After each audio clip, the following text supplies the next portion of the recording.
अरे भाई वो ट्विटर पोस्ट हमें भी तो बताओ जिसमें इतनी हजारों जॉब के बारे में बात हुई है। तो hey everyone, welcome back to my YouTube channel. आज हम बात करने वाले हैं ये इस ट्विटर पोस्ट के बारे में जिसमें इतनी सारी जॉब्स के बारे में बात की हुई है। तो मतलब क्या है, किस बारे में आज हम सब कुछ जानेंगे इस वीडियो के अंदर। तो स्किप मत करना, एंड तक देखना।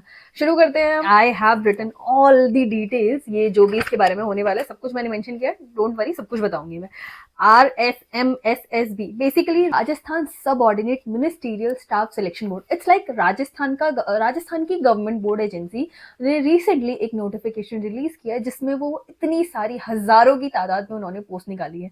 पोस्ट हमारी नर्सिंग पोस्ट भी है, नॉन नर्सिंग पोस्ट भी। पहला CHO that is community health officer, उसमें फिर नर्स की पोस्ट है, नर्स ग्रेड 2 के नाम से भी एक पोस्ट है, साइकेट्रिक नर्स की भी पोस्ट है, PHN की भी पोस्ट है, एंड बहुत सारे सोशल वर्कर्स की भी। बट मुझे ऐसा लगता है कि ये पर्सनली उन्हीं लोगों के लिए ज्यादा बेनिफिशियल रहेगा जो लोग राजस्थान के हैं। Of course this is going to be a wonderful news for all of those जो कि हिंदी स्टूडेंट है, क्योंकि जो हिंदी स्टूडेंट्स होते हैं ना उनके लिए हर जगह पे कम्पीट करना थोड़ा सा मुश्किल है। कि बहुत सारे लोग ऐसी जॉब की तलाश में होते हैं जो स्पेशली हमारे घर के पास भी मिल जाए, प्लस एक गवर्नमेंट भी हो।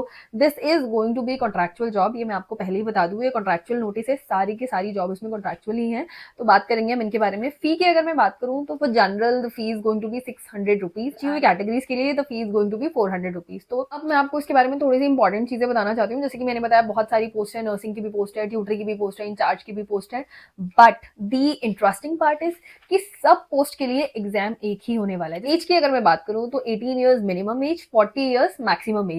अब इसका सिलेबस भी थोड़ा ज्यादा सही है, 150 क्वेश्चंस है। सिलेबस से पहले अगर मैं आपको बताऊं कि आपको प्रिपरेशन किस तरीके से करनी है, देखो एक एग्जाम है फॉर एवरी पोस्ट। हम कैसे फिल करने हैं, आपको प्रायोरिटी वाइज अपनी सेक्शन देनी है। लाइक मुझे पहले नंबर पे इंचार्ज की पोस्ट चाहिए, मुझे सेकंड नंबर पे ट्यूटर की पोस्ट चाहिए, थर्ड नंबर पे मुझे नर्स ग्रेड 2 की पोस्ट चाहिए, वो आप अपने हिसाब से मेंशन करेंगे। But there is going to be one exam only. तो आपको मुझे लगता है कि एग्जाम भी ऐसा नहीं कि CHO के लिए CHO के तरीके का एग्जाम होगा और ट्यूटर के लिए ट्यूटर का। तो एक ही एग्जाम आएगा, थोड़ा मिला जुला आएगा, एग्जाम का लेवल भी अच्छा खासा होगा। आप एक अच्छी तरीके की प्रिपरेशन करें जिससे आप जो भी चाहते हैं, मान लीजिए आपने इंचार्ज वाले सेक्शन को आपने टॉप प्रायोरिटी दी है, तो आप उसी में ही अपना सिलेक्शन ले पाए। तो आपको प्रिपरेशन भी उसी तरीके से करनी पड़ेगी।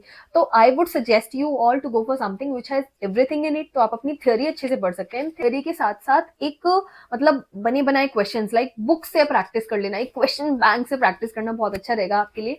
And for this exam, state government का एग्जाम है, थोड़ा कॉम्प्रिहेंसिव टाइप है क्योंकि बहुत सारी पोस्ट है इसमें, तो एग्जाम भी कुछ इसी तरीके से बनेगा। तो for that you can opt, I would suggest is you can opt this Preeti Agarwal Vardhan publication की 6th एडिशन की comprehensive guide which has all the subjects in it. बहुत ही नाइसली एक्सप्लेन्ड है, इसमें सारे की पॉइंट्स, इसके सारे टेबल्स मैंने इसको पहले भी एक्सप्लेन किया हुआ है क्योंकि this book has given such a nice result, so इसीलिए मैं इसके बारे में बोलती हूँ। Along with all the questions, like all the new MCQ questions आपको मिलते हैं सारे के सारे PYQ भी। तो आपको PYQ के लिए कोई अलग से बुक खरीदने की जरूरत नहीं है। इसका एक और बढ़िया बेनिफिट ये है कि आपको इस बुक के साथ एक नॉन नर्सिंग की बुकलेट फ्री मिलती है। ठीक है, इस बुकलेट में आपका कंप्यूटर, थोड़े बहुत GK भी है ना, हिंदी इंग्लिश भी है, मतलब all those non nursing subjects which are going to come in this exam, वो बुकलेट भी आपको इसके साथ free. All those Hindi student, आपके पास हिंदी में भी ये बुक है तो आपको परेशान होने की बिल्कुल भी जरूरत नहीं है। See this is absolutely Hindi, अगर आपको स्क्रीन पे दिख रहा है तो बिल्कुल अच्छे क्वेश्चन है इसमें। अगर आपने हिंदी में पढ़ा है तो ऑब्वियसली आपको हिंदी में ही पढ़ना अच्छा लगेगा, राइट। तो हिंदी में अगर आपको ये सारी चीजें चाहिए तो you can opt for this book. सारी चीजें, सारी माइन्यूट कीवर्ड, सारी टेबल्स, सारे क्वेश्चन, सारे PYQ, सारे इमेज, सब कुछ आपको हिंदी में मिल जाएगा। So specially for Hindi student, please इस वीडियो को अपने हिंदी स्टूडेंट वाले फ्रेंड को शेयर कीजिएगा ताकि उसका भी थोड़ा भला हो सके। आपको लिंक आपको उसका टैग प्रोडक्ट में डाल दूंगी, तो आप हिंदी वाली बुक भी चेकआउट कर सकते हैं। देखो इसके फॉर्म जो है वो मिड फरवरी में निकलने शुरू होंगे, तो मतलब आपके पास थोड़ा सा टाइम है। ऐसा नहीं है कि आप प्रिपेयर करके सिर्फ इजी एग्जाम को टारगेट करेंगे, नो, आप GMCH को भी सेम टाइम टारगेट कर लेंगे अगर आप इस तरीके से पढ़ते हैं, आप RRB को भी सेम टाइम पे टारगेट कर लेंगे। तो this is going to be the best way to study and to make you prepare for every exam, for every upcoming exam, right. Syllabus की बात करूं तो 150 क्वेश्चन इसमें आने वाले हैं। एक क्वेश्चन 3 नंबर का होगा, तो इसका पूरा एग्जाम 450 नंबर का होने वाला है। इसमें हिंदी भी, इंग्लिश भी, GK, GS, current affair, computer and आपका NHM से रिलेटेड भी इन्होंने एक सेक्शन दिया हुआ है, प्लस सब्जेक्ट ओरिएंटेड। तो मतलब एक बहुत ही अच्छा खासा पेपर बनने वाला है जिसमें नर्सिंग, नॉन नर्सिंग आपको दोनों पे ध्यान देना होगा। And this is a very good way.